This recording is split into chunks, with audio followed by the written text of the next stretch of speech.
তো হ্যালো বন্ধুরা, আমি আশা রাখছি তোমরা সকলেই ভালো আছো। তো তোমাদের বৈষ্ণব পদাবলীতে যে ৮ খানা পদ নির্বাচিত রয়েছে, তারই আজকে ৩য় তম পদ অর্থাৎ ঘরের বাহিরে দণ্ডে শতবার, তিলে তিলে আয়সা চাই, মন উচাটন নিঃশ্বাস সঘন, কদম্ব কাননে চাই। এই পদটির কাব্য সৌন্দর্য আজকে আমরা সুন্দর করে খাতাতে লিখে নেব।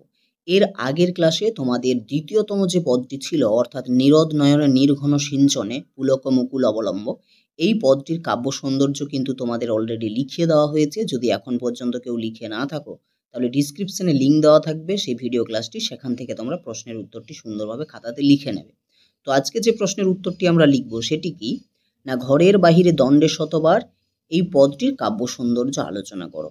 তাহলে চলো আর কোনো রকম কথা না বাড়িয়ে আমরা প্রশ্নের উত্তরটি খাতাতে লিখে নিই। তো দেখো, যেভাবে শুরুটা কি করবে না, বৈষ্ণব পদাবলী সাহিত্যে ভালোবাসার প্রথম পর্যায় হলো পূর্বরাগ।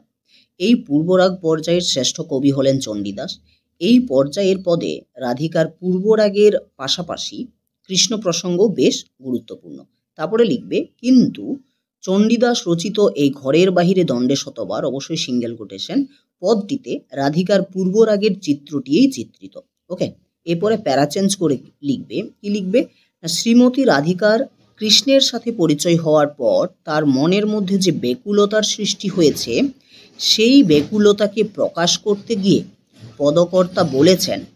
এরপরে হাইফেন দিয়ে চোখে পড়ার মতো আলাদা কালিতে কোটেশন দিয়ে খাতার মাঝ বরাবর লিখবে না, ঘরের বাহিরে দণ্ডে শতবার, তিলে তিলে আয়সা যায়, কোটেশনগুলো। তারপরে প্যারা চেঞ্জ করার দরকার নেই, শুরু থেকে লিখবে কি না, অর্থাৎ কৃষ্ণ প্রেমে পাগলিনী রাধার মন সর্বদাই অস্থির ও চঞ্চল, তাই রাধা আর কোনো কিছুতেই মন স্থির করতে পারছে না।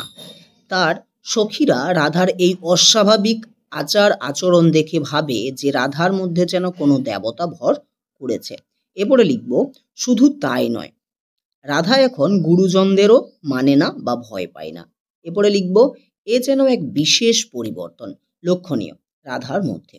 তার আচার আচরণ, চলার ভঙ্গিমা, পোশাক আশাক পরিধান সব কিছুই কেমন যেন উলট পালট।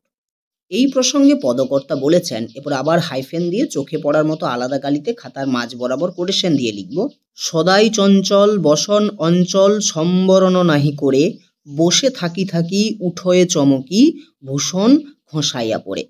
এরপরে আবার খাতার শুরু থেকে আমরা লিখব কি না, তাছাড়া রাধা বয়সে কিশোরী, রাজার কুমারী, আবার সাথে সাথে সামাজিক কুলবধূও বটে। তাই তার সখীরা বুঝে উঠতে পারছে না যে রাধার মধ্যে কিসের লালসা বেড়েছে। তার এই ধরনের অস্বাভাবিক আচার আচরণে সখীরা ভেবেছেন যে রাধা যেন চাঁদে হাত বাড়াচ্ছে। এই প্রসঙ্গে পদকর্তা তার ভণিতাংশে বলেছেন। আবার হাইফেন দিয়ে চোখে পড়ার মতো আলাদা কালিতে খাতার মাঝ বরাবর কোটেশন দিয়ে লিখব কি না, ঠেকেছে কালিয়া ফাঁদে। পরে আমরা শেষ জায়গাটা লিখব খাতা শুরু থেকেই, অর্থাৎ কৃষ্ণ প্রেমে পাগলিনী হয়ে রাধার এরূপ অবস্থা। রাধার এই প্রেম প্রথম প্রেম, আর এই প্রথম প্রেমের জোয়ারে ভেসেই রাধার মন সর্বদাই অস্থির ও চঞ্চল অবস্থায় থাকে। আবার এই প্রেমের মধ্যে যে আবেগ সৃষ্টি হয়েছে, রাধার মধ্যে সেই আবেগ তাকে সব কিছু ভুলিয়ে দিয়েছে।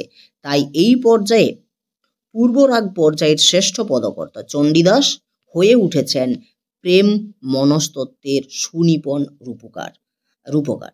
এখানেই কিন্তু এই প্রশ্নের অ্যান্সারটি তোমাদের শেষ হয়ে গেল। অর্থাৎ ঘরের বাহিরে দণ্ডে শতবার, তিলে তিলে আয়সা চাই, মন উচাটন নিঃশ্বাস সঘন, কদম্ব কাননে চাই। এই পদটির কাব্য সৌন্দর্য শেষ হয়ে গেল লেখানো। সুন্দরভাবে খাতাতে লিখে নেবে।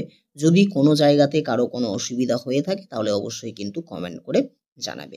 এর পরবর্তী যে ভিডিও ক্লাসের যে কাব্য সৌন্দর্য তোমরা পেতে চলেছ, সেটা তোমাদের এই বৈষ্ণব পদাবলীর যে ৪র্থ নম্বর পদটি রয়েছে সেটার।